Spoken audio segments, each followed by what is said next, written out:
Sealed with a rare embrace, China's President Xi Jinping hugged Vladimir Putin as the Russian leader arrived in Beijing last week.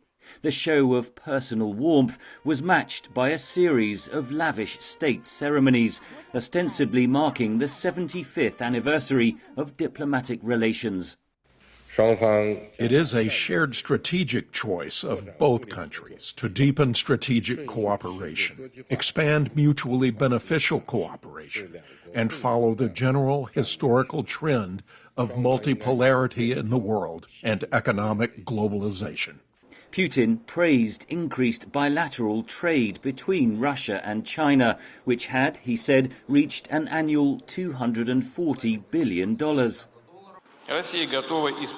Russia is ready and capable of uninterruptedly and reliably supplying the Chinese economy, enterprises, cities, towns with environmentally friendly, affordable energy, light and heat. Putin's visit to China came days after Xi travelled to Europe, where EU leaders tried to persuade him to end support for Russia's war on Ukraine. It's clear they failed, says analyst Velina Chakarova.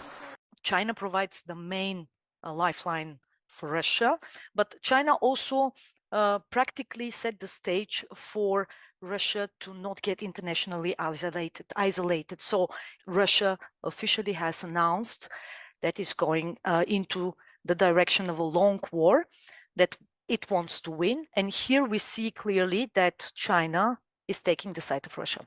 That alliance, what Chakarova calls the Dragon Bear, has ramifications beyond Ukraine.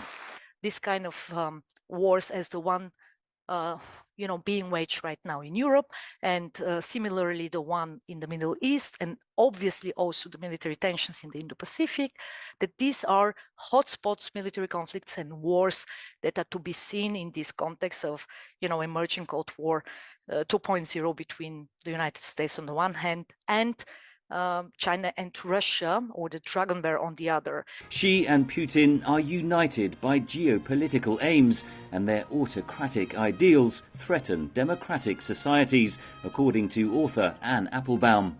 Their dislike of the democratic world, their dislike of democratic language and democratic, the ideals of freedom and justice and rule of law and transparency.